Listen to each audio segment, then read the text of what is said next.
Africa Génie Invest comme ni ko monsieur Sy expliqué rek profitons naa sax apporter les documents officiels comme ça ku ne xam la fois dernière yaakaar naa Tunkara bi ma invité à la télé c'est ce que j'avais fait bi ma invité à la RTS aussi c'est ce que j'avais fait parce que souvent les opportunités en ligne soo gisee gars yi di ko ragal duñu xam réellement qui est derrière est-ce que c'est une société légalement constituée ou pas moo tax saa yoo amee occasion def une présentation man moom du ma ci tey damay jël les documents yóbbaale mën ko distribuer donc déjà dama leen ay passer les documents officiels ngeen gisal ko seen bopp balaa may dugg ci présentation lii monsieur Sy ce sont les statuts de la société les statuts Africa Génie Invest donc légalement constitués auprès d'un notaire gis nga ça c'est vraiment les statuts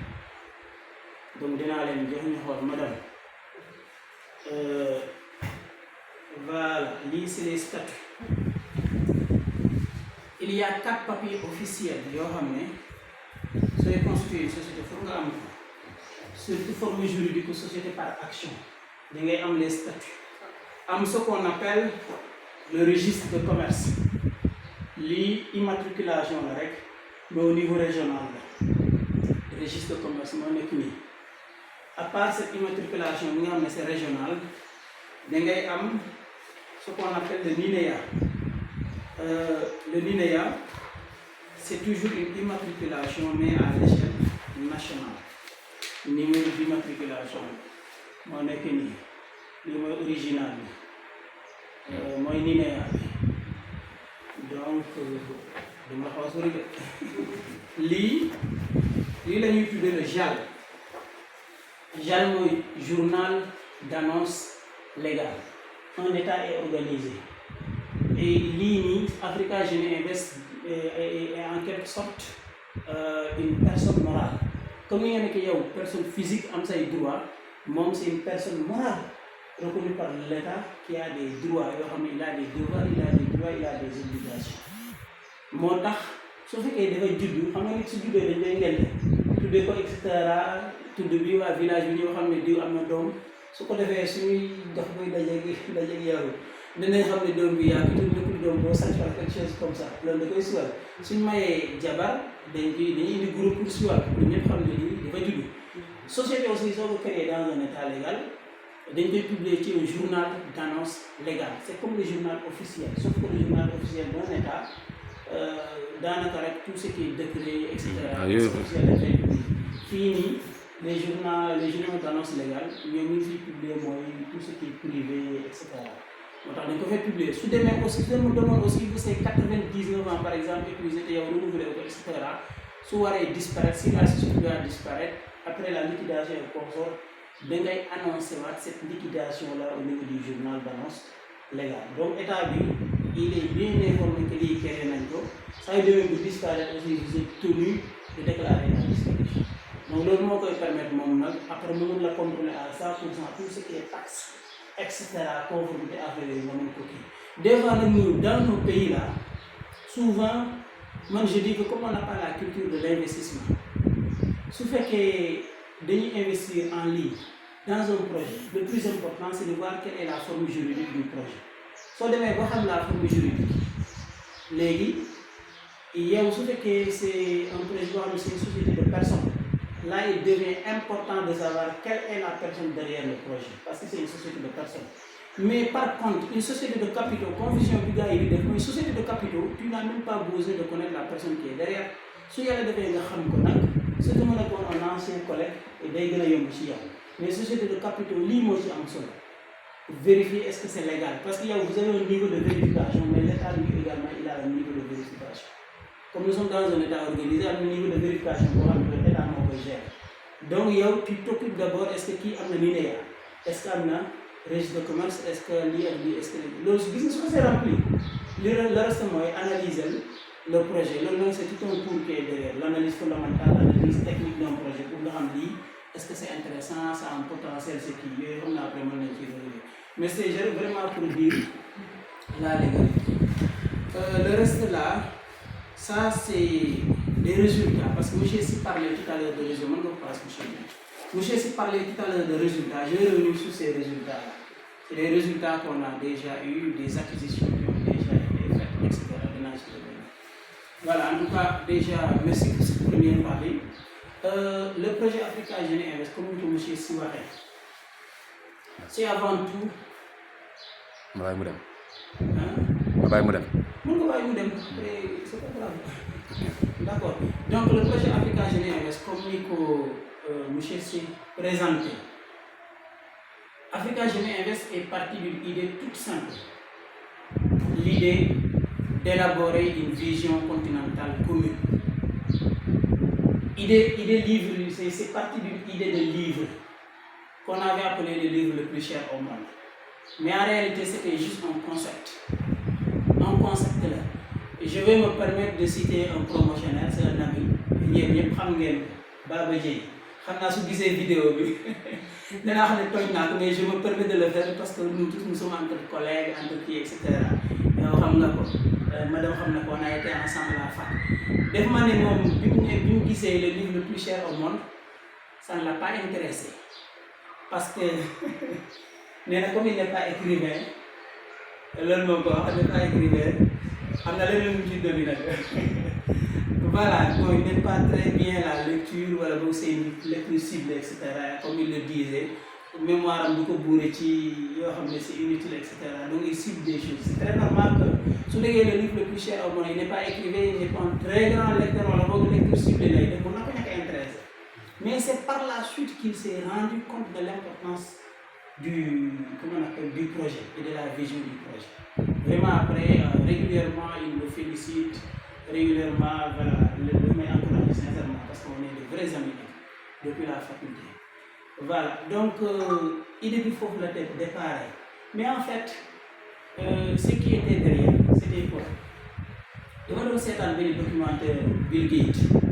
En 1994, il a acheté un livre, un manuscrit de 72 pages, qui avait coûté 30,8 millions de dollars. Voilà donc 29 millions d'euros. On a calculé pour mettre 18 milliards de francs CFA. Alors moi je me suis dit, bon naturellement en tant qu'écrivain aussi, si on dit un livre quand même de 72 pages qui est vendu à 18 milliards de francs CFA, tu te poses des questions, mais tu as hâte de voir le contenu de ce document-là. Donc j'ai sauté là-dessus tout de suite sur Google. J'ai tapé le codex Leist de Léonard de Vinci. Quand j'ai parcouru les informations sur le document, j'ai fait 3 constats. En tout cas, mon constat s'est résumé en 3 choses essentielles. De me dire que Léwadi, en tant que Léonard de Vinci, lui, il est considéré comme un peu le génie de la Renaissance. Donc le simple fait qu'il binde le livre d'un génie, ça peut donner une valeur à ce livre, à une œuvre. Ensuite, j'ai vu que depuis que les livres, à jour ça faisait plus de 500 ans, presque 509, 511, quelque chose comme ça. Je sais le temps aussi, tu vois, anglais dit time is money, le monde a fait nous barrer. Parce que le simple fait qu'il y ait 500 ans, 5 siècles. Voilà, 5 siècles, le reste c'est de l'argent, c'est de la valeur. Le concept de tout ça. Alors, pour terminer, ce qui m'a frappé, document, c'est un recueil d'observations scientifiques qui touchent à plusieurs domaines différents.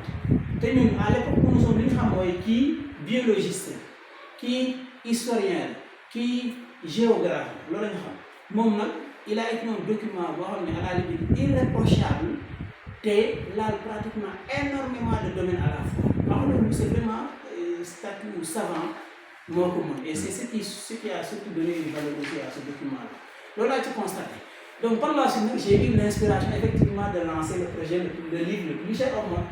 Mais comment combler, ou bien comment mettre en place 3 axes, à peu près l'heure. Moi, j'ai déjà 500 ans, ce qui est bien de livre, et je dois attendre 500 ans pour me réaliser. Donc, vraiment, déjà, il fallait remplacer le temps par quelque chose. Le recueil de qui? Je sais que comme je ne suis pas un savant, je ne suis pas un génie comme Léonard de Vinci, il fallait trouver une alternative pour ramener et de ces paramètres en compte. Donc j'ai pensé que il fallait qu'on élabore un livre boo xam ne on va d'abord commencer par le temps. Au lieu de prendre 500 ans là, on va remplacer un peu le temps par l'espace. C'est-à-dire au lieu d'écrire un livre et de vouloir attendre 500 ans pour nous en valeur, prenons plutôt le temps de remplacer par l'espace. Et c'est pourquoi le projet est continental. L'idée est déjà d'impliquer dès le départ les 54 pays d'Afrique. Maintenant, le contenu, la diversité, maintenant le fait que vous touchez à plusieurs disciplines à la fois, j'ai pensé qu'il faut une livre, une vision pour tout le continent. Et quand tu parles de vision continentale, même un programme politique, il touche tous les domaines, tous les secteurs. Madame, agriculture, médecine, etc. Donc, moi, je me suis dit, comme nous, il faut que nous ayons une approche participative. Nous avons une ce qui fait que finalement, nous avons une grande expertise en agriculture, une expertise en finance, en économie, etc. Nous avons une approche participative et le fait que chaque Africain d'ici ou de la diaspora, quel que soit sa domaine, quelle que soit sa discipline, son domaine ou son secteur, nous montiez participer. Mais exclusivement, c'est vraiment le domaine déjà, sa spécialité. Nous avons bindu, par exemple, si on dit l'Afrique à venir, c'est le titre du livre. Et on a bindu, on a dit par exemple l'agriculture à venir. On a dit la médecine à venir. On a dit le secteur primaire à venir, le secteur secondaire à venir, le secteur tertiaire à venir. Là, nous avons une idée. Les gens bindu. Nous descendons là. On a remplacé le temps par l'espace. On remplace le génie individuel par le génie collectif. Et forcément, la diversité des contenus, ben génie beau indi sa spécialité, son expertise. Donc, par presque 3 paramètres, déjà des réunir. L'autre, on est vraiment l'idée originale, c'est extrêmement important de préciser. Les nous fait cette idée après, j'ai consigné tout sur un document, un petit livre, un manuscrit de 42 pages. Quand j'ai terminé, madame dit un professeur d'université en droit. Heureusement, il est de Kaol, je me rendez-vous. Madame le manuscrit de 42 pages. On a passé pratiquement encore 5 heures de temps là-dessus à l'exploiter. Nous voyons que de bout en bout, juridiquement, il n'y a rien qu'on peut reprocher à ce document. Heureusement, d'ailleurs, lui, il avait déjà encadré un étudiant qui avait écrit un mémoire sur le crowdfunding, c'est-à-dire le financement participatif. Nous avons financé le projet. Après, il a contacté même l'étudiant là, m'a envoyé mon document. Et je me suis basé sur ce document. Et heureusement, ça, j'ai trouvé que même le crowdfunding, la blockchain, etc., on l'a utilisé pour financer beaucoup de projets, surtout le Bitcoin et consort, original en Afrique là encore. L'ancêtre, c'est la tontine. L'ancêtre, c'est la tontine parce que c'est un financement décentralisé.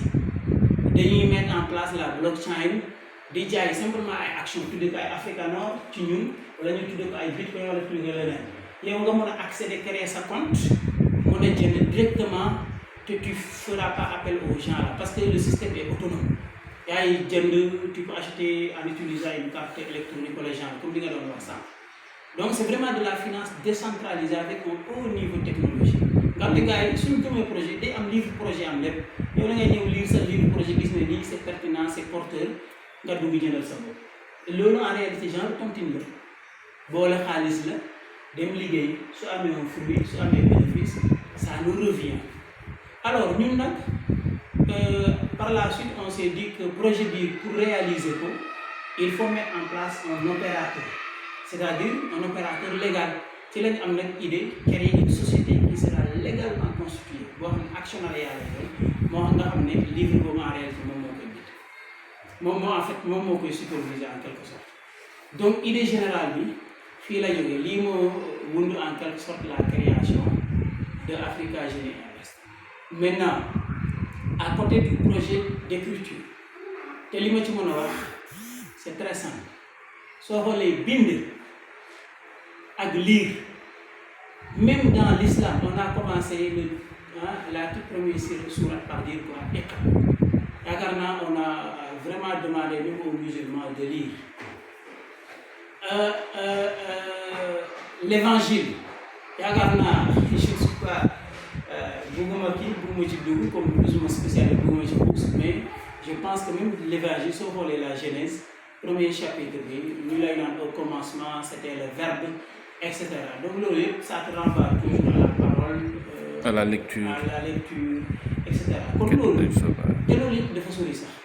Moi, je dis un Sénégalais, soit nga nek Mouride wala nga nek ko nek nga nek Tidiane wala nga nek ko nek wala nga nek gëm dara sax mais vous êtes au Sénégal, vous êtes au courant par exemple d'une forte économie boo xam ne tey quoi qu'on puisse dire on le reconnaît au mouridisme boo xam ne benn comment on appelle, c'est une force extraordinaire boo xam ne soo xoolee benn jamono yaakaar naa gis ngeen ne Touba projet Touba ca kanam qui fait vraiment des résultats extraordinaires. Le crowdfunding, là, financement participatif, là.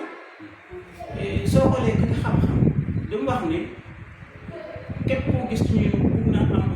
référence par exemple. Si on est dans la religion, on est musulman, on a une référence, Serigne Touba, ou Alhaji Malick, ou Baye Niass, etc. Voilà, par exemple, qu'on est actif dans, disons, les connaissances d'ordre général comme Aïnium Cheikh Anta Diop, etc. Cheikh Anta Diop, par exemple, sa référence. Voilà, on est dans l'économie. On a un cas comme Bill Gates. On a par exemple Bill Gates, c'est ma référence. Voilà, Serigne Djily Mbaye, par exemple. Il y a quand même le milliardaire ou quelque chose comme ça. Louga. De Louga. On a ma référence. Voilà, Serigne Boubou Kaola. Voilà, etc. Donc, modèle yooyu yëpp soo ko xoolee tey da ngay gis ne modèle boo ci gis rek lecture moom am na lu bëree loo xam ne soit def na ko ci nit ki wala ci projet bi mu réussir lecture da ca joué lu bëri ku mel ni Sëñ Touba nga xam ne nee nañ la il a écrit xam nga combien de tonnes de livres xam nga loolu kon importance écriture dañ koy xam ñi fi taxawal lu am solo yëpp soo seetee que mu nekk ci diine wala ñoom échange yow ci wala beneen secteur bu mën a doon daanaka da ngay gis ne ñii déjà ñoom forcément rek dañuy bind te on naturaliste ngi ni heureusement moom c'est une grande naturaliste si on peut le dire elle peut m'en témoigner quand même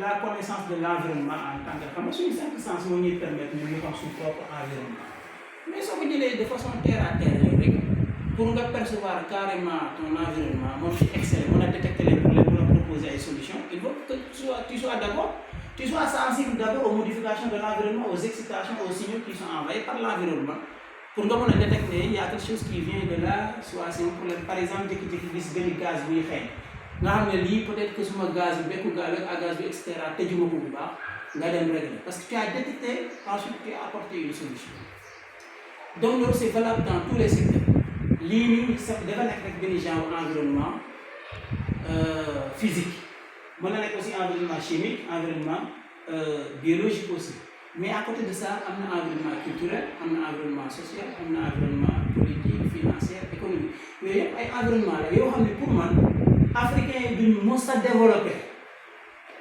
te arrivé wuñu quand même à détecter l'ensemble des signaux qui sont envoyés par ces différents environnements kon loolu pour ñun bind moom il faut ñu bind rek comme la timis baa ngi jege il faut ñu bind parce que suñu bindulee la lecture qu'on offre à nos enfants là c'est une lecture écrite par qui? Souvent c'est des auteurs étrangers mais l'auteur étranger yow regard l'écriture reflète tout simplement le regard même de l'auteur donc nit ki ni en fait ni muy xoolee ak ni muy gisee rek noonu lay bindee léegi si tu laisses maintenant aux étrangers la latitude d'écrire sur notre histoire sur notre économie sur etc. ñoom leur écriture va refléter tout simplement leur regard alors que nag ils ne sont pas les destinataires de nekk na ñoom ñoo koy léegi suñuy doom ñoo koy kon ñun tey ñu bind am suñu propre regard sur tous les domaines on écrit comme ça on sera sûr et certain que lecture bi ñuy offrir à nos enfants ce sera une bonne lecture une lecture qui vaille la peine lii moo ñuy sunal pour ñu war a mën a bind mais bàyyi xale rek ñuy lire ay et cetera yooyu moom xam nañ ne l'impact de la lecture sur l'enfant c'est un impact durable loolu les scientifiques l'ont démontré loolu moo motivé un peu le projet d'écriture et le projet de lecture parce que ñaari ñooy am à part les deux gros projets là am nañu un projet agricole ce qu'on appelle les smart fermes. Pourquoi smart ferme? Parce que la technologie est arrivée à un niveau extraordinaire mais smart boobu intelligence boobu nekkul forcément par rapport à la haute technologie le naturaliste la le simple fait que yow nga am une ferme boo xam ne benn côté bi nga ciy béy beneen côté bi nga ciy élever rek xam nga tu vas créer là un cycle parce que engrais biy jóge ci jur yi day dem ci li ngay cultiver après ñam yi nga xam ne jur yi dañ ko soxla aussi yow pratiquement mën nga ko jël donc tu crées tout un écosystème pour parler vraiment SVT n'est-ce pas madame donc tout un écosystème ngay créer boo xam ne vraiment day am un équilibre tu arrives à produire énormément de services de loolu notion de smart ferme day wundu en quelque sorte genre relation cyclique boobu mais avec la haute technologie donc loolu mooy ñu am ci nag un projet de 8000 smart fermes soo xamee 8000 fermes nag bëri na lool da nga xam ne fii ñii moom fan lañ jëlee ay milliards pour financer ça mais liñ ci gëm dañoo gëm ne képp koo gis mën na am une communauté derrière lui te suñu gëmee vision bi c'est la communauté là qui va financer ces projets là te soo xoolee pratiquement c'est une ferme sur xaw ma ñaata kilomètres carrés parce que l'Afrique c'est 30 millions de kilomètres carrés soo jëlee 30 millions de kilomètres carrés divisé par 8000 da lay jox benn genre résultat boo xam ne pratiquement on a calculé pour voir que la distance entre les fermes et cetera loolu mooy troisième projet quatrième projet mooy le Made in Africa Made in Africa nekkul pour sànni leen ay xeer heureusement bi maa ngi gis ay aluminium parce que lii aluminium yi ay menuisier Sénégal yi ñoo ko def non mais heureusement mais fauteuil yi peut-être tapissier bi nekk àpp daxëy na moo ko def n'est-ce pas heureusement pour vous heureusement si naroon naa leen dal quoi mais ventilo bi quand même xam naa ne on l'a créé ailleurs dañ ko importé n'est-ce pas loolu am na bëri na kër yoo xam ne soo fa demee tey contrairement à vous pratiquement lépp li nga xam ne mu ngi ci biir kër gi dañ ko importé loolu ça pose problème léegi damay boucler fii sûrement ñu julli timis après ñu doog a ñëw ci kii parce que il faut que l'heure xam ban heure nga jot ça reste combien là combien de minutes. 36 ans 40 nañu julli wala 44. il est 36. waaw il est 18h36 on prie à 18h44. ok waaw foog ñu bàyyi temps pour jàpp ay affaires yi. waaw donc je prends juste je boucle déjà la présentation des gros projets après ñu ñëw nag comment adhérer et cetera loolu suñu julee ba pare ñu def donc le Made in Africa c'est incontournable dafa am exemple bu may joxe fu ma dem suñu benn prof âgé moo ma ko jàngal en 2003 mu ne gars yi dañoo gisoon pompe yi nga xam ne maanaam sooy root ndox mi da ngay pédale nii di pédale nii loolu des fois ñu gis ko ñu jékki-jékki nag waxuma copier sax xam naa dañoo jékki-jékki rek calqué ko ñëw ci suñu dëkk yi implanté ko malheureusement fañ ko doon def foofu soxna ya jigéen ya ñoom dañuy takk maanaam pantalon la ñuy sol comme elles n'ont pas de souci à pédaler ñu jël nag même kii bi calqué ko ñëw tegal ñu ko fii nii nga xam ne fii soxna yi dañuy wóodoo sax donc finalement ils sont rendus compte que mais li jigéen ñi mënuñu wóodoo sax saa yi di pédale nii di root ah loolu su ko defee musiba am lu bari mën na xam ci ginnaaw loo xam ne c'est des complications mën na xam ci ginnaaw parce qu'en réalité man dama jàpp ne l'ingénieur qui l'a conçu wala celui qui était allé chercher le projet là dafa bàyyi xel que ne en dehors des contraintes li ma doon wax ni physique chimique ou biologique mën nañ am des contraintes sociales des contraintes culturelles des contraintes juridiques des contraintes financières économiques et cetera yooyu dafa am solo ci conception te loolu benn ingénieur mënut a jóge ay Chine wala ay France wala ay Canada wala États-Unis du ñu defal des conceptions yoo xam ne c'est adapté ça peut être adapté à la limite à notre environnement nga xam ne les conditions environnementales ñoom fañ accès daal def nañu Afrique dafa tàng ingénieur bu xaw a kii sooy concevoir aussi da ngay bàyyi xel ne Afrique dafa tàng nga bàyyi ci xel mais yeneen paramètres physiques maanaam paramètres culturels social affaire yooyu ñoom yooyu xamuñu des fois sax ñun ñu nekk ci niveau de développement boo xam ne ñoom gëm nañ ne sax monde bi dépassé na fii lu yàgg a yàgg kon kooku su la proposer une solution, la solution ne sera jamais efficace, elle ne sera pas non plus durable. Comme il faut investir dans le génie africain, c'est là où Africa Génie investe, c'est investir dans le génie africain. Génie boobu nag mën a manifester wu à travers tous les domaines, tous les secteurs et toutes les disciplines. Donc lii moo te loolu gis nga ton propre ingénieur su la concevoir une solution, non seulement elle sera durable parce que day adapté li nga xam ne dafa adapté conditions environnementales, conditions climatiques, etc., culturelles, day durable mais day efficace aussi parce que day bàyyi xel yooyu yëpp. Ensuite c'est vraiment moins cher parce que table bi su fekkee dañ ko importer, il a fallu que ñu jël prix du transport plus prix dédouanement ba ñuy jàng CM ñu naan prix de revient égal ñu jox la vraiment lañ koy jëndee transport et cetera nga doog am le prix de revient xam nag prix de vente bi ñaan ko koy jaay. Donc loolu soo ko appliqué fii nii su dee dañ ko importer loolu mooy cher loo kii nga xam ne ay mbuusu tàngal sax soo ko jëndoon soo ko waroon jënde fii 500 xamal ne su fekkoon c'était fabriqué ici peut-être ay 200 300 la koy jël parce que waa ji teg na ci transport bi teg ci juuti et cetera. Kon ñun si on propose des solutions africaines, non seulement on aura des solutions adaptées, des solutions qui sont durables, mais des solutions qui sont moins chères parce que taxes yeeg transport bi da cee kon loolu yaakaar naa te si on propose des solutions moins chères, ça veut dire qu'on augmente le pouvoir d'achat même des familles, on crée des emplois. Parce que le programme là, il s'appelle MIAC, le programme MIAC 540, Made in Africa, consortium 540. L'idée c'est quoi? D'avoir 10 sociétés spécialisées dans le génie africain par pays. Comme on a 54 pays, donc on aura 54 pays fois 10, nous aurons 540 start-up ou 540 sociétés focalisées vraiment dans le génie africain. Qui dit fabriquer pourquoi pas ay table, qui dit fabriquer le menu comme c'est tapissier bi nga xam ne il est excellent, muy fabriquer le menu et ainsi de suite. Donc un peu des jeunes, loolu mooy projet boobu. Le dernier projet c'était le Smart Business. C'est un projet, c'est un peu ce qu'on pourrait appeler un mot valise ou bien une expression valise. Nga xam ne il y a énormément de choses là-dedans parce qu'on ne voulait pas aussi lister rek ay projet indéfiniment. Donc il a fallu trouver une expression boo xam ne mooy anglais. Smart Business bi yéen a ngi pire wala mbaar. Je prendrai deux exemples. L'exemple de Ngaye, Dalu Ngaye Mexe.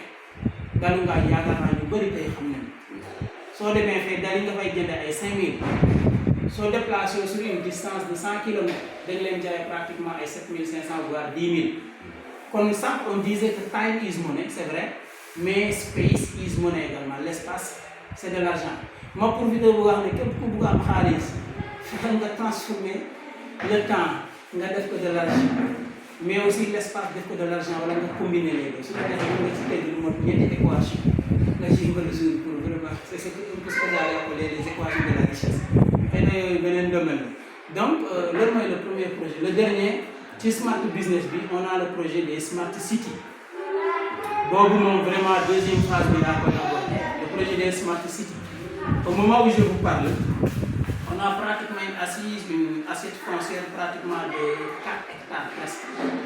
Boo xam ne du côté de Mbour déjà les 2 hectares c'était déjà l'année dernière. Ñu ngi woon ci yeneen 2 hectares yi avec 30 parcelles yoo xam ne engagé nañ ko déjà. Mais on cherchait même à avoir les 14 parcelles qui restent pour am vraiment les 4 hectares. Maintenant le reste là xëy na suñ julee bu pare on reviendra.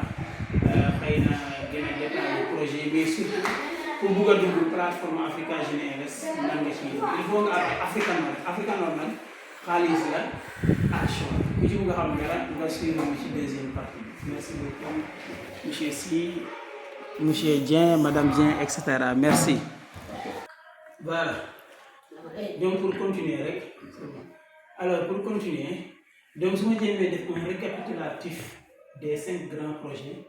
Déjà le LPSM ou le livre le plus cher au monde ou encore l'Afrique à venir loolu mooy la thématique. Au moment où je vous parle am na plus de 30 ouvrages yoo xam ne bind nañ leen ba publier gratuitement sur la plateforme xëy na plateforme bi li ma ci waxul aussi mooy on a une approche participative avec pratiquement 4 piliers 4 acteurs yu am solo gis nga bi ñu xalaatee projet bi dañoo waxoon ne fokk ñu am des gens qui investissent leur argent là parce que loolu mënoon tax en fait concours bi mën a réussir écrivains yi bind à gauche à droite élaborer des projets on s'est dit que dañu am benn catégorie boo xam ne ce sont les investisseurs ils mettent leur argent on prend des ingénieurs bàyyi ko grave li yëpp ci la bokk non non kay soxna lii ci présentation bi la bokk rombal demal jàllal lii c'est un produit purement africain n'est-ce pas c'est un produit africain d'accord donc première catégorie c'est les investisseurs qui mettent leur argent pour ñu financer une plateforme noonu la demee dès le début on a monté une phase de promotion jaay un Africanor à 5,7 francs CFA ñii di gëm ni lii dina dem ñii di gëm ni lii di dem ñi gëmoon dugal jënd à l'époque soo defee 10 500 di ngay am 1840 Africanor nag mooy action mu mel ni nga ne action Sonatel wala action Senelec wala action Total wala action ñu dañuy jël suñuy action jox ko tur baptiser ko Africanor soo jëlee Africanor moom la jeex organique à article yàlla na en anglais la free comme la liberté ken c'est pratiquement le verbe pouvoir ak or bi loolu yëpp nag traduction bi soo ko doon interpréter dañu xam naa dañ koy bàyyi pour français yi ñu defal ñu interprétation mais c'est vraiment mën nga wax ne c'est un peu les actions de la liberté ou de la souveraineté financière parce que mën na la indi ci liberté financière souveraineté financière c'est aussi une action boo xam ne mën nga wax ne c'est indépendance culturelle mën na la ko indi indépendance économique indépendance financière te indépendance yooyu noonu yow soo ko amee indépendance culturelle sociale ak politique dañ koy am parce que ngay gisee ci campagne électorale gars yi ñëw di corrompre gars yi di leen jox ay diwlin di leen jox ay diw ay kii ay ceeb ak ay affaires yooyu c'est parce que les gens ne sont pas suffisamment autonomes c'est parce que ñoom ils peinent en réalité à avoir de quoi manger de quoi boire de quoi se vêtir moo tax yow ba mën a ñëw corrompre nit ci benn saaku ceeb wala benn 20 litres diw et cetera mais nit ki su amee une certaine aisance financière déjà autonomie financière boobu moo koy permettre mu am déjà une autonomie par rapport à sa voix aux actes qu'il pose et cetera léegi mën na leen may autonomie politique may leen autonomie sociale culturelle ku ne xam na ne soo dominer le monde économique si tu es la première puissance mondiale en termes d'économie si tu as la plus grande économie je parle en géographie sax d'ailleurs yaakaar naa soo amee l'économie la plus puissante au monde forcément da ngay influencer ci culture la culture mondiale parce que nous sommes dans un village planétaire la preuve bi ay jiitu Lewis xewee ay casquettes yooyu ay rap et cetera bi mu xewee loolu fan la jógee c'est une culture américaine comme l'Amérique dominait le monde forcément elle a exporté sa culture que ñun suñu bëggee dominer le monde faut que vraiment déjà ñu am une autonomie financière am une autonomie politique et cetera te loolu nag au niveau individuel lay développement on a beau parler de développement soo amul développement personnel et individuel développement collectif wala à l'échelle nationale mondiale faut que déjà rek ñu induire un développement à l'échelle individuelle doog a mën a am un développement à l'échelle de la famille à l'échelle de la communauté et vraiment à l'échelle de la nation loolu c'est vraiment incontournable donc moo tax ñooñu ñoo dugal seen xaalis ñu financer plateforme bi am ñeneen ñoo xam ne les appelle les auteurs su ñu waxee auteur nag à Africa GNRS ça veut dire que soit c'est un écrivain soit c'est un inventeur écrivain bi c'est pour le livre la lecture les inventeurs c'est pour le projet Made in Africa consortium 540 donc c'était un peu à l'absence de madame mais je disais que projet boo xam ne dafa bëgg a implanter 10 entreprises par pays waa 54 pays ça donne 540 sociétés te nii rek niñ lancé Africa GNRS parce que comme l'expertise est là may rappelle ne Africa GNRS a été lancé à partir de 0 francs CFA c'est un peu banal à la limite inconcevable mais c'est ça la vérité c'est ça la réalité bi ñu concevoir le projet avait commencé par ouvrir un simple groupe WhatsApp de 8 personnes. On ne voulait même pas ajouter les gens. Parce que les gars, des fois, ils les Google, nous gagner, etc.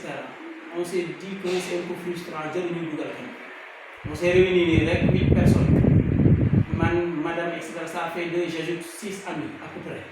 On est 8 personnes au total. Après, une petite description du projet, partagée dans les groupes. C'est comme ça que les gens sont venus. Au moment où je vous parle, nous sommes à plus de 3500 membres, répartis dans 30 pays, avec vraiment de très hauts cadres. Moi, j'ai de très hauts cadres, sans correct. Je ne vais pas citer son nom, mais Brian commence, j'ai vous a cité l'un des meilleurs professeurs de mathématiques du Sénégal. C'est largement suffisant. Je me crois que les Sénégalais, à peu près qui, on parle de qui. Je n'ai pas dit le meilleur, mais c'est l'un des professeurs de maths du Sénégal qui a été un ancien ministre, etc. Comme nous avons démarché pour nous mettre le président du jury. Parce que vraiment, on n'est pas dans un jeu. Nous sommes dans une vision claire et nette. On a besoin vraiment de personnes de confiance, de personnes de très haut niveau. Nous avons de juger les ouvrages. De voir les ouvrages, si on offrirait à la lecture de jeunesse, on a un impact positif sur la jeunesse. L'autre aussi, c'est bien inspiré. Si on regarde comme Bill Gates, au moment où les enfants jouaient, les enfants de son âge, ils donnent jouer, Bill Gates dans la donne il plongeait dans un document de 22 volumes. Un livre qui tombe jusqu'à 22 volumes. Boy, si nous jouons, il fallait que le livre de lire. Ça, c'est au bas âge. Parce que son père était un avocat. Donc, une personne très cultivée à l'époque. Mère, la maman là, était un peu les dames, un peu caritatives dans les associations caritatives. Mais on sous-entend qu'ils avaient déjà une bibliothèque familiale, il y avait un bon bouquin qui était là-bas. Donc, tu l'as plongé. Mais à la longue, ça on a été bulgué par la suite. On s'est rendu compte que mon il passait un peu le collège. Il a eu un résultat extraordinaire. On a mesuré son QI, il était très élevé. Coefficient intellectuel. Bon, c'était vraiment très élevé. L'autre, ça m'a orienté au Lakeside School. Bon, c'était une école d'excellence. Et c'est là-bas qu'il a découvert l'ordinateur, qui avait à l'époque la taille d'une chambre. Ordinateur utilisé au début, ils avaient la taille d'une chambre. Bien qu'on découvrir, non la pas. Mais il a eu vraiment une grande culture, il donne lire, etc. Et il s'est dit qu'il a fait une sorte de prophétie, à la belle idée. Il arrivera un moment où l'ordinateur sera sur notre table à manger, dans le bureau, etc. Là, c'était un rêve fou. Parce qu'il y a un ordinateur, vous avez une chambre, vous avez découvert que la calèbre là. Dinan lini denen ko miniaturiser dem ba mu meuna doon classeur bi ni c'est d'ailleurs ce qui l'a motivé ñëwaat ci motivation bi ñu doon wax sank ci prix mégal mom tous les enseignants le savent et élaborer un emploi du temps ça pose problème donc ñom mo Paul Allen ils ont proposé à peu près un logiciel boo xam ne lay élaborer l'emploi du temps techniquement et de façon automatique. Heureusement, ils ont rencontré quelqu'un qui a le sens de la récompense. Moi, le chef d'établissement, vous récompensez. Et ça peut avoir un impact extraordinaire, surtout nous avons amené à Khele. Moi, je dis que bien récompenser, c'est ça qui a créé le déclic de Bill Gates. Moi, comme je fais des programmes électroniques, moi, je suis en Khalis. C'est ça qu'il s'est dit. À partir de maintenant, il a commencé à concevoir son idée que lui, il a miniaturisé comme man, si moi, il a commencé à élaborer. Mu dem ba am le contrat avec IBM. Bi ma amee le contrat avec IBM, ci biir discussion bi tàng bi ñu laaj ko ndax yow tu peux fabriquer un programme d'exploitation. Il dit oui. Il n'était pas, à l'époque, lui-même en personne n'était pas en mesure de fabriquer un programme qui. Je me suis dit qu'il y a certains qui pensent que c'était un mensonge, mais je pense que ce n'était pas forcément un mensonge. Parce que par la suite, il s'est rendu en ville. Fait il avait une fois rencontré un génie, inventeur. Bon, il avait déjà conçu un programme d'exploitation. Je me suis dit que peut-être discussion, tu n'as pas le temps de donner les détails. Donc, dans l'action de dire oui, peut-être qu'il sous-entend qu'après, il dit quoi. Il est allé, il a payé au gars $100,000 comme Khalis Bouri. c'était un pactole, c'était une fortune pour le gars là. Mais en réalité, loolu moo rendre riche Bill Gates bi mu jëlee système d'exploitation indi ko bu muy signer un contrat, ça aussi c'est une compétence. Bu muy signer le contrat, il a été très intelligent. Ne pas vendre intégralement le système d'exploitation moom dafa bàyyi benn clause boo xam ne da leen wax ne chaque ordinateur bu ngeen fabriqué mu utiliser le système Windows dama ciy gagner un pourcentage. Et c'est comme ça que le contrat a été fixé. Automatiquement, la période suivante, les gens ont trouvé que les finalement concevable qui permettent de réduire la taille de l'ordinateur. Donc ça prouve ici c'est pratiquement réalisé. Nous commençons à fabriquer un PC, ordinateur, à la limite, table. Et en très grand nombre, 2000 ordinateurs, etc. Donc presque sur chaque ordinateur vendu, il a gagné pratiquement 1 euro, environ 1 euro. Ce qui fait que quand on a eu à multiplier à une reprise le nombre d'ordinateurs, voilà, sa richesse a dépassé largement, vraiment richesse sous pratiquement IBM. À l'époque, IBM, je pense, avait presque 350 000 employés, mais il les a dépassés parce que si vous fabriquez des ordinateurs, IBM, c'est toute une communauté boo xam ne ñoom ñooy séddoo xaalis ordinateur boobu alors que moom benn euro ba mu cay am pour moom kese la. C'est comme ça qu'il est vraiment te yooyu da ngay xam ne la lecture a beaucoup joué par rapport à certainement par rapport à ça sans aucun doute. Loolu tax ñun on s'est dit que daal vraiment foog ñu xoolaat li nga xam ne suñu doom yi moom la ñuy lire ci ban environnement lañ leen ay éduquer di récompenser Pavlov, Skinner. D'ailleurs aussi dañuy inspiré le réflexe de Pavlov, le réflexe de Skinner, qui est un éducateur qui est naturaliste, qui est chercheur. Donc li may wax ni xam ngeen ko, il faut un conditionnement absolument. L'essentiel est de faire un conditionnement positif. Les politiciens etc. nag souvent dañuy conditionner les masses, mais dans le sens négatif pour pouvoir les exploiter. Mais soo amee un enfant mën nga ko conditionner, mën nga dem pour am les animaux de cirque. Dañuy jouer di def pratiquement lu ne nga gis xaj nga mën ko yónni mu dem defal la benn acte revenu muy def dara nga ne ko bàyyi ko ñu bàyyi ko sa fas boo xam ne da ngay yore di ko béy nii nga egg ci lisière bi nga ne arrête fas bi taxaw nga ne ko à gauche moom mu tourne à gauche wala nga ne ko à droite mu tourne à droite tout ça c'est des choses réelles yoo xam ne kii ne loolu c'est le conditionnement. Donc il faut qu'on apprenne certainement à conditionner nos enfants mais dans le sens positif ci kaw alternance entre erreur, réussite, sanction, punition, récompense, etc. Ce qui il a franchi l'épreuve, il a une récompense. Ce qui est un peu échoué, il a une sanction un peu petit. Donc l'idée vraiment mon école de façon générale la motivation de tout ce qu'on est en train de faire. Maintenant, pour beaucoup Africa Nord les jeunes, c'est tout. Pour beaucoup de pour me résumer. Pour dans le beaucoup de projets, tu dois acheter des Africa Nord. Africa Nord, mon action. Au moment où je vous parle, la vente à grande échelle a été carrément clôturée. Parce que crowdfunding aussi a été étape là. Dans round 1, prix bi, round 2, prix bi, mais augmenté. Une question qui revient, mais anticipée, parce que je vais poser une question. Gars, des fois, nous avons l'an mot prix Africa Nord bi augmenté. Voilà, c'est une excellente question aussi. Voilà, maintenant, nous on est passé par l'état de boy, de très jeunes, adolescents, etc. Nous avons fait une caisse sur le Nous avons fait 1000 francs, nous avons fait une caisse, nous avons fait 1000 francs. Et par hasard, nous avons fait Dakar. Nous avons fait 6 mois, 1 an après, nous sommes revenus au village. Est-ce que si vous avez fait 1000 francs, à l'époque, il y avait des balles, des affaires, comment on appelle, des lampes, etc.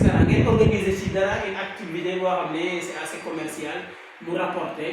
Vous avez commencé par 25 000, vous avez 200 000, 300 000. Légui, jamais vous avez une ville, est-ce qu'il va cotiser 1000 francs? De cotiser 1000 francs, je pense que le terme c'était ça. Si vous avez cotisé 1000 francs, vous devez cotiser par exemple 1500. La justification des rounds qu'est-ce que le projet a été lancé en 2020, qui fait que nous avons lancé, il payait un montant. Mais si nous avons presque 3 mois, nous avons fait round 1, il travaille déjà. L'argent là ne dort pas dans les caisses, il est en train de travailler.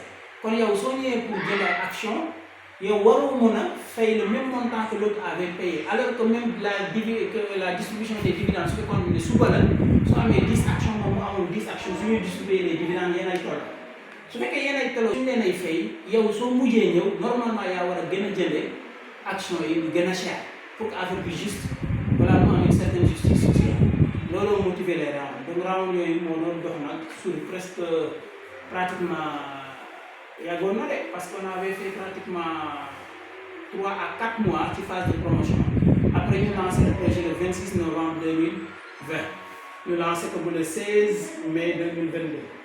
Donc exactement presque 18 mois, combien de jours 18 mois. Pendant 18 mois, là, je fais presque 2 mois, 3 mois, quelque chose comme ça, on augmente le prix. Nous avons augmenté pratiquement à 16 euros pour clôturer.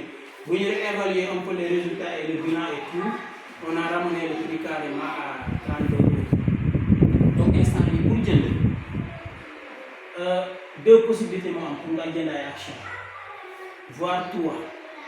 La première c'est nga gis ku mel ni monsieur Sy koo xam ne jënd na action yu bëri te nangoo jaay parce que loolu aussi ci la moom bokk na ci ñi nga xam ne Africa North kenn du ko laal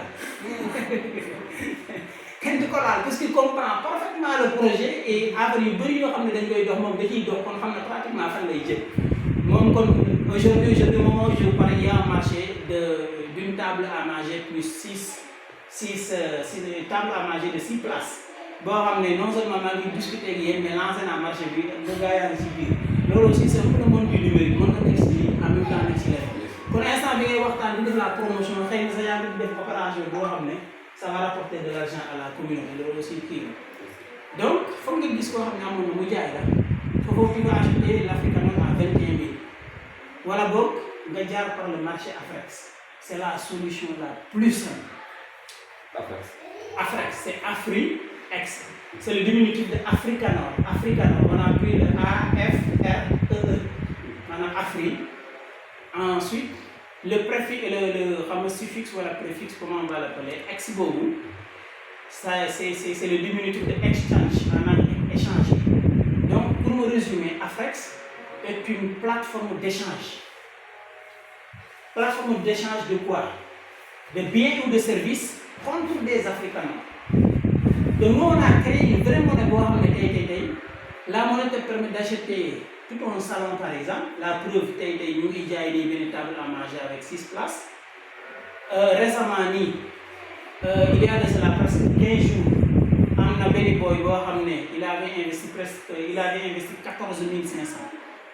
14 500. Avec son investissement de 14 500, c'est lui qui a acquis les 15 tonnes du marché passé. C'était le 5 novembre 2022. Le marché c'était 5 novembre 2022. Oui. Alors à la limite, ça va expliquer, nous comprenons. Mais nous possible, non la possible. L'année 2020, action bi bañ koy jaay dërëm. Bañ koy jaay dërëm. Sooy jaay action dërëm, ça veut dire que avec 10 500, amoon nga 1842 africains. Moom nag li ko may chance non seulement fekk na période boobu mais dafa nekk un membre fondateur. Loolu aussi statut bu am solo la ci entreprise. Moo tax bu ngeen gis ñu lay proposé nekk actionnaire fondateur, actionnaire statutaire. Yow sa tur figuré ci statut bii nii les statuts mooy li ma la jox sànq. Ñu ne la lii nii actionnaire fondateur lañ lay proposé pour yow nga dem bokk ñu consulter légalement l'entreprise. Sa tur figuré fii loolu c'est autre chose. Et puis les gens ne l'ouvrent jamais souvent. Ils peuvent y aller dans le cercle familial. Mais nous, comme on avait un projet, c'est panafricain, nous avons ouvert au début. Il y a le même team qui a dit que le jour où ils créent légalement l'entreprise, le jour où ils ont été catégorisés. Parce que c'était des personnes très engagées. Quelqu'un qui s'appelle Daoudé, si je peux me permettre de le citer. Mais moi, je suis projet. Fait qu'à l'époque, on s'engageait pour 1000 Africains. On était encore 2 personnes à s'engager pour 1000 parce que nous avons 16 Africains, 160 Africains, excusez, 16, si il faut corriger, 16 euros la nécon. Soit vous mettez 16 euros, 10 500 là. Voilà, vous avez 160 euros, c'est-à-dire 105 000. Voilà, wala nga def 1600 euros maanaam 1 million 50 mille yow yaay choisir su la neexee aussi 16 euros mën nga ko jël multiplier ko autant de fois que vous pouvez wala 16 euros wala 1600 euros et cetera mais comme bi ma wooyee ne ma projet bi fan la toll ma ne bon am na ñoo xam ne sont engagés pour 16 euros ñii 1160 euros am na ñoo xam ne sont engagés pour 1000 africains parce que boobu man maa waxoon ne je m'engage pour 1000 am keneen ko engagé pour 1000 mu ne ma est-ce que ñun mën nañu dugal xaalis bu toll ni ngeen dugal ma ne ko effectivement ça c'est financement participatif on cherche que des investisseurs mu ne ma je m'engage par 1000 sans discussion presque voilà parce que c'est des gens qui sont dans le milieu te soo dégloo projet bi di nga xam ne lii c'est un projet porteur te fekk ñoom y a des projets qui étaient là je ne veux pas faire leur promotion pour citer mais dugoon nañ ci projet bu dugal ci xaalis bu bëri moo tax moom bi mu gisee bi surtout lancé par un Africain et surtout un Sénégalais moom da ci lancé waa Afrique c'est comme ça que ma gis que ne kii son niveau d'engagement quand même il mérite d'être membre fondateur mosuñu nag gisante ba jour bi ñu waxee nañ daje Thiès pour créer la société ma woo ko mu ñëw y avait une autre dame boo xam ne elle était actrice mais très engagée on s'était connu dans le cadre d'un autre projet boo xam ne boobu dama doon def un peu des cours en ligne ci rédaction projet comment écrire un livre et cetera elle était extrêmement engagée ma gisoon ne aussi souvent les projets ñoom dañuy am les entreprises léeg-léeg ñu def benn documentaire wala benn genre film ci kii bi ma gisoon ne comme actrice la ça veut dire que effectivement elle a une compétence peut-être à faire prévaloir ci projet bi ça parce que suñu demee bu war a def benn documentaire et cetera on n'aura pas besoin de faire recours à d'autres compétences et cetera on va essayer donc projet bi c'est en quelque sorte noonu lañ ko tëralee quoi pour ñu viser le professeur dont je vous ai parlé mooy le professeur de droit dañ ko jël def ko membre fondateur et c'est lui vraiment le conseiller technique wala ki nga xam ne c'est lui qui se charge des questions juridiques donc les membres fondateurs donc booy bi dafa bokkoon ci membre fondateur c'est un membre de la famille également parce que mbir mi aussi c'est effectivement la ñii day nekk des membres de la famille c'est des frères et sœurs yoo xam ne xam nga leen xam nga seen niveau d'engagement te lu métti aussi yéen ak ñoom la ñii nekk des collègues de travail ñii nekk des connaissances qui sont venus à la dernière minute mais qui ont montré quand même un engagement extraordinaire loolu dañ def presque bu am 16 personnes et c'est comme ça qu'on a constitué légalement léegi ñeneen ñi nekk ay investisseurs donc lii mooy grosso modo la constitution donc moom li tax mu am 15 tonnes lan la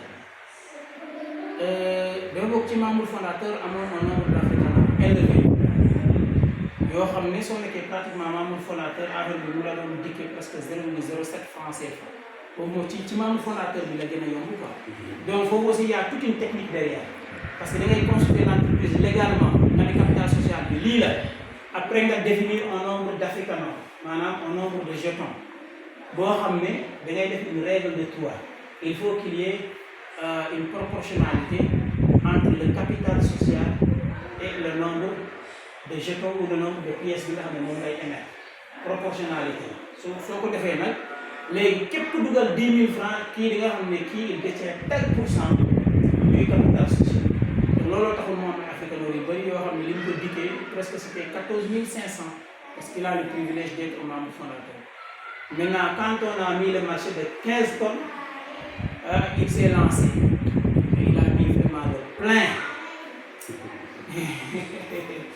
mais xam naa nee naa ko yow foog nga bind ci sa histoire bi je vais pas révéler ces choses mais déjà les 15 tonnes bi ñu ngi ko évalué woon à 80 000 loolu aussi nan lay demee da ngay ñëw nga adhéré ci plateforme bind ci liste tu mets 80 000 kii def 80 000 kii def 80 000 su ñu nekkee 10 personnes à mettre 80 000 ça fait 10 fois 400 800 000 800 000 ça donne déjà 10 tonnes de ciment su nekkee 20 tonnes là on réunit 1 600 000 1 600 000 boobu moo ñuy permettre ñu muy jël 20 tonnes de ciment yow doo ko sentir man duma ko sentir keneen du ko sentir comprendre pratiquement doo ko sentir kenn du ko sentir yow 80 000 da ngay indi man nga indi 80 000 si indi 80 000 madame indi 80 000 ainsi de suite avec 20 personnes on a 1 600 000 léegi ñu jënd ci 20 tonnes de ciment jour marché bi ñu ñëw ne dañuy jaay les 20 tonnes de ciment mais uniquement en Afrique nord jaayuñu ko français mais nous on se dégrade pratiquement du français. Vous l'avez acquis en espèces. waaw dañ ko acheter en espèces on vient le revendre sur la plateforme en africano dañ koy acquérir en espèces vendre ko en africano lan moo tax ñu acquérir ko di ko revendre parce que ñun li ñu intéressé mooy su jaree africano yan ca dugal ñoom la ñuy sédd ñun loolu mooy suñu intérêt ci dugal 80 000 parce que su saa ñu ko jaayee africano bi nga xam ne moom lañ ko jaayee moom la ñuy redistribuer ñi nga xam ne ñooy cotiser la soo gisee ñuy cotiser nag parce que peut-être qu'on n'était pas membre wala dañoo bëgg a renforcer suñu stock africano.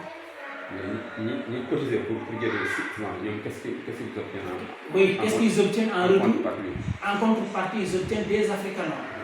day nekk ñoo xam ne dañuy doog a ñëw nii par exemple amuñu woon ay africanos. voilà suñu cotiser nii xaalis boobu la ñuy jënd un bien matériel comme liste bi daw nii pour table à manger bi les gens cotisent 21 000 21 000 21 000 ñu am la somme on fait la commande d'une table à manger suñu commande aussi on essaie de commander dans la communauté parce que communauté bi aussi dafa am des génies inventeurs des génies créateurs ay menuisiers et cetera donc ñu cotiser et ça c'est une grosse histoire aussi qui est là parce que table bi ñuy kii ki nga xam ne moom mooy fabriquer table bi il a même cotisé pour l'achat de la table donc finalement il est acheteur et vendeur pour la même table c'est assez complexe parce que ñun dañoo ñëw di cotiser une somme pour commander une table lui il fait partie des gens qui ont cotisé parce que dafa bëgg am ay africanos et c'est auprès de lui aussi qu'on a commandé la table parce que ci biir communauté bi on fait tout pour voilà mu def ci communauté solidaire aussi ñi nga xam ne c'est des génies inventeurs luñ am loo xam ne war nañ ko commandé voilà commandé ñooñu aussi comprennent l'enjeu de l'africano yow mënoon ko dem ci keneen xam nga kooku en réalité qu'est-ce qu'il a fait il a juste pris une partie en espèces ñu fay ko mu ne dagleen ma 21 000 jox ma ko ay africanos loolu la def donc il est en train d'accepter déjà les africanos comme yow soo doon commandé nga ñëw fekk argent comptant espèce africanos ak kii franc CFA donc il accepte déjà jël benn pourcentage bi xaalis liquide beneen pourcentage bi en réalité di ko jël en africano donc loolu c'est extrêmement important parce que su demee ba yàgg su la neexee soo ñëwee di commandé ci moom xam nga lan ngay commandé africano kese ngay commandé taataan parce que moom déjà xam na intérêt xam na ne lii su baree mën na ci am ciment mën na ci am leneen kon yow soo ñëwaatee di commandé en africano day accepté nga commandé def lépp mu jëm wala boobu mu ne la minimum daal jëndal le matériel nécessaire pour la construction mais pour la main d'œuvre nga fay ma ko en africano donc booy bi loolu la def buñ jaayee les 15 tonnes il a acquis les 15 tonnes voilà bi mu acquérir les 15 tonnes foofu aussi dafa am ñaari mbir su la neexee soo acquérir kii la règle générale mooy ñu nga maanaam nga fay la livraison ñu transporter la le matériel su nekkee ciment bi looloo tax souvent ñu koy yóbbu à 80 000 comme ça on inclut même le prix du transport ci biir 80 000 voilà su fekkee ne da nga jël argent liquide bi su la neexee aussi nga jël argent liquide bi donc voilà c'est un jeune couple boo xam ne ñoom ñooy jënd kii bi mais après xam naa ils reviendront parce que man nee naa leen du ma leen bàyyi yéen moom li leen arrivé fu ngeen bind ci un petit manuscrit expliqué parce que franchement ils ont fait d'excellentes choses ci 1 200 000 boobu quoi non machallah beaucoup de choses lañ def ci 1 200 000 sincèrement xam naa ils reviennent forcément danaa leen imposer moom ñu def un témoignage sur ça nan lañ ko utiliser on verra que c'est de belles choses quoi sincèrement te c'est tout le monde qui gagne donc le point fort pour me résumer le point fort du projet mooy c'est un projet boo xam ne c'est en réalité nous sommes en train de mettre tout un système économique wala un écosystème sur place madame est partie mais un écosystème de façon générale mooy lan une unité écologique fonctionnelle qui regroupe une communauté animale madame ñëwaat donc nous sommes en train de mettre en place tout un écosystème économique et en biologie on dit qu'un écosystème c'est quoi? C'est une unité écologique fonctionnelle qui regroupe une communauté animale qu'on appelle la biocénose et le milieu dans lequel cette communauté vit, madame. Le biotope. Le biotope, avec les interactions et consorts. Et pourtant, les économistes qui vont vous parler, monsieur Si, qui vous parlent d'écosystème dans le domaine économique ou bien de niche de marché, l'origine, c'est des termes biologiques. moo tax soo nekkoon naturaliste soo xasee am notion yu tuuti ci nii déjà parce que notion naturaliste da nga koy am soo xasee am quelques notions ci économie facilement da ngay mën a def parce que sax yow en réalité mën nga dem sax boobu nga gën a comprendre certaines notions ki nga xam ne c'est un économiste parce que biotope un écosystème naturel c'est clair, c'est limpide. Da nga xam les interactions économiques. Donc su ñu waxee ni ça c'est un écosystème économique, toi tu comprends tout de suite qu'il y a plusieurs acteurs qui sont là et chacun va occuper une niche. Hein? Et eux ils parlent de quoi? Ils parlent de marché de niche. Dañuy construire fii benn université, les étudiants auront besoin d'un transport. Danañ soxla logement, danañ soxla sax ay saabu, ay kay, etc. Mais tout ça c'est des marchés de niche. Su la neexee nga positionné boo xam ne fii benn multiservice ngay ubbi booy yi di ñëw di photocopie di payer et cetera. Wala nga construire des bâtiments pour des logements. Tu cherches à occuper une niche de marché dans l'écosystème en construction. Et donc yow yaay ciblé ay kii en quelque sorte. Donc nous sommes en train de construire tout un écosystème économique boo xam ne le moyen d'échange dans cet écosystème c'est l'Africaner, avec toute une communauté et un ensemble d'interactions. Une communauté boobu moom moo adopté l'Africaner comme étant sa monnaie à elle. Nga dem ba nangu ko man ma nangu kii nangu kii nangu et puis le franc CFA c'est quoi en réalité? Convention rek la. Su ñu amoon le temps on allait développer mais xaalis mooy lan. L'argent a commencé par quoi? te gis nga ñi nga xam ne ils négligent les crypto-monnaies nañ xam ne le monde tourne vers ça. Au moment où je vous parle, le bitcoin est pratiquement à 14 millions de francs CFA. Benny bitcoin à 14 millions. Le bitcoin était vendu à moins de 0,001 $. 0,001 $ en 2009. Moi, je l'ai dit à Benny bitcoin. Il est aujourd'hui à 14 millions. Et de gros investisseurs multi-investisseurs. Et demande avec 69 000 $, donc près de 40 millions de francs CFA. Benny bitcoin. Li tax ngay xam ne le monde tourne vers ça xam nga lan la xaalis